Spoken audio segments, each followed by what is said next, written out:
Hey guys, this is a quick one, I promise. I wanted to give, especially my new students, a few more sentences that give examples of imagery, since it will be on your checklist. It will be one of your decorations to use.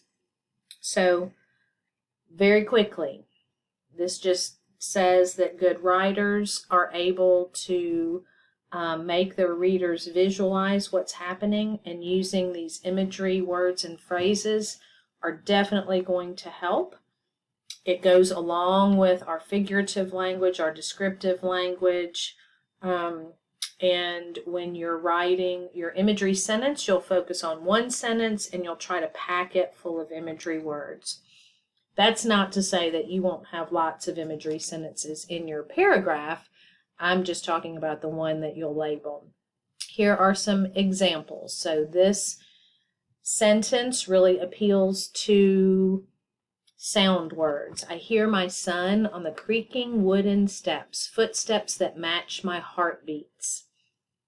This sentence pertains more to taste words. Vivian picked up a canali and took a bite, savoring the vanilla-rich cream center and crispy, slightly burned tasting exterior.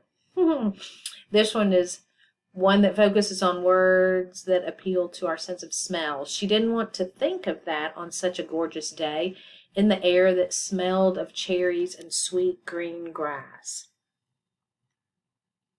This is one that is a texture emphasis. After the grueling mission, he collapsed on the scorching asphalt with burning muscles as sweat cooled his brow. Actually, not so much texture, more just feeling the sense of touch. Some words, though, that pertain to touch are texture words. This one is sight, focused on sight. Her yard was a series of familiar shapes. Well-tended apple trees stood protectively between the rose and vine-covered stone wall, with the acres of fields studded here and there with thickets of narrow-trunked trees. So anytime you're very vividly describing something in terms of spaces or what things look like, to me that's the hardest one to do well.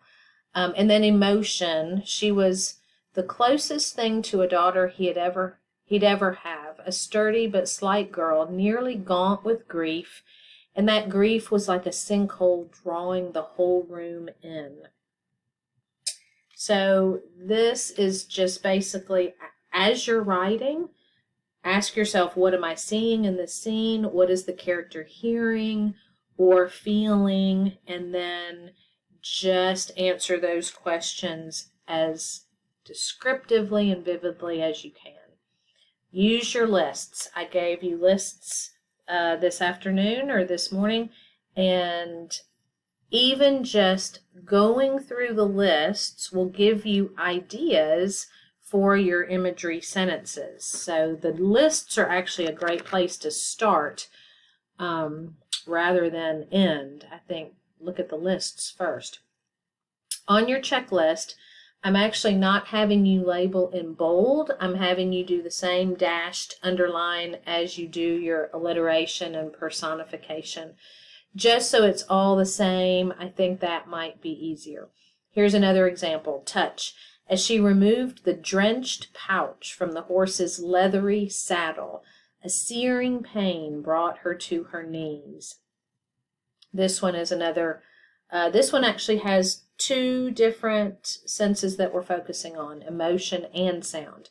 Even though she felt deliriously joyful to see the ship on the horizon, the deafening explosion traveled like crackling thunder across the water.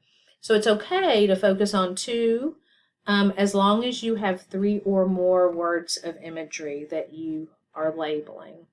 And that's it. I told you it'd be short. Let me know if you have any questions on imagery, and I can't wait to read them.